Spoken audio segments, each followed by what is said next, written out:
পেঁয়াজ মরিচের এই ভর্তাটা কাদের বাসায় খাওয়া হয় বলেন তো?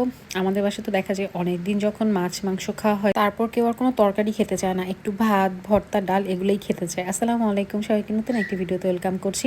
আজকে সকাল থেকে কোনো কিছু রান্না করতে ইচ্ছা করতেছিল না, আমারও না আম্মুরও না, তো ভাবলাম একদম ঝটপটভাবে একটু আলু ভর্তা ডাল আর পেঁয়াজের ভর্তা করি, এটা হলে আমাদের জন্য অনেক হয়ে যাবে। তো আলু ভর্তার জন্য আমি এখানে পেঁয়াজ ভেজে নিচ্ছি, আর ওই যে দেখেন আমার ছেলের চিকন সুরে চিল্লানি মাসাল্লাহ। আর এই যে এখানে একটু মরিচ ভেজে নিচ্ছিলাম। নর্মালি বাবুর জন্য হচ্ছে বাসায় মরিচ ভাজা যায় না, কারণ ঝাঁঝ বের হয়, ওকে নিচে পাঠায়। আমি অল্প কিছু ভেজে নিচ্ছিলাম যাতে আবার কিছুদিন থেকে থাকে আর কি। তো এই যে এখানে আমরা আবার একটু তেলে ভেজে নিলে আমার কাছে মনে হয় যে বেশি ক্রিস্পি হয়, খেতে ভালো লাগে, পোড়াটাও ভালো লাগে, বাট তেলে ভাজাটা বেশি ভালো লাগে। এখানে মরিচ ভেজে নিলাম, আলু আগেই সেদ্ধ করা ছিল, আলুগুলোকে এখন ভালো করে হচ্ছে ম্যাশ করে নিব। আলু ভালো সেদ্ধ হলে ম্যাশ করতে অনেক শান্তি লাগে, আর যদি একটু উল্টাপাল্টা সেদ্ধ হয় তখন খুব বিরক্তি লাগে। তো ভালো করে আলুটাকে ম্যাশ করে নিছি, এরপর আমি এখানে ভাজা পেঁয়াজটা দিয়ে দিব। ও আচ্ছা, নর্মালি কাঁচা পেঁয়াজ দিয়েই করা হয়, কিন্তু আমার আর আমার ছোটো বোনের পছন্দ হচ্ছে এরকম ভাজা পেঁয়াজ দিয়ে করলে, বাট আম্মু হচ্ছে কাঁচা পেঁয়াজটা পছন্দ করে। তো ভাবলাম একটু ভাজা পেঁয়াজ দিয়ে করি, স্মেলটা অনেক বেশি ভালো লাগে তখন। তো এখানে যে শুকনো মরিচগুলো নিয়ে নিলাম, শুকনো মরিচগুলোকে ভালো করে হচ্ছে ডলে নিলাম। এরপর এর মধ্যে হচ্ছে লবণ দিয়ে দিব, পরিমাণ মতো লবণ দিয়ে ভালো করে হচ্ছে মেখে একসাথে হচ্ছে যে পেঁয়াজগুলোকে মেখে নিব। সিম্পল, সবাই জানেন, সবাই পারেন আলু ভর্তা করা, তাও দেখাচ্ছি আর কি।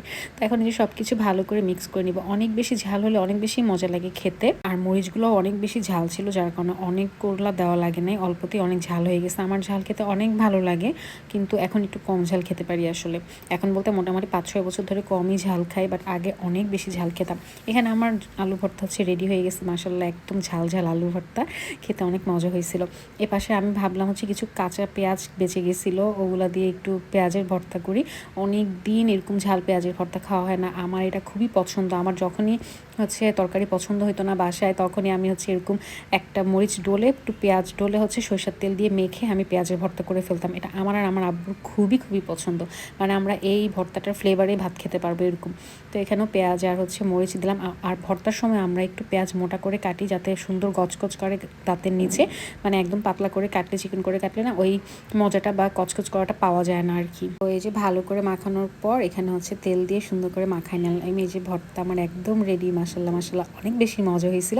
সবাই অনেক মজা করে দুপুরে লাঞ্চ করছি আমরা, সাথে মাছ ভাজা ছিল আগের, আর ডাল ছিল, আর এই যে পেঁয়াজের ভর্তা আর আলু ভর্তা। তো ভিডিওটি কেমন লাগলো অবশ্যই জানাবেন, ভালো লাগলে ফেসবুক পেজটি ফলো করে দিবেন, ইউটিউব চ্যানেলটি সাবস্ক্রাইব করে দিবেন। সো থ্যাংকস ফর ওয়াচিং, আল্লাহ হাফেজ।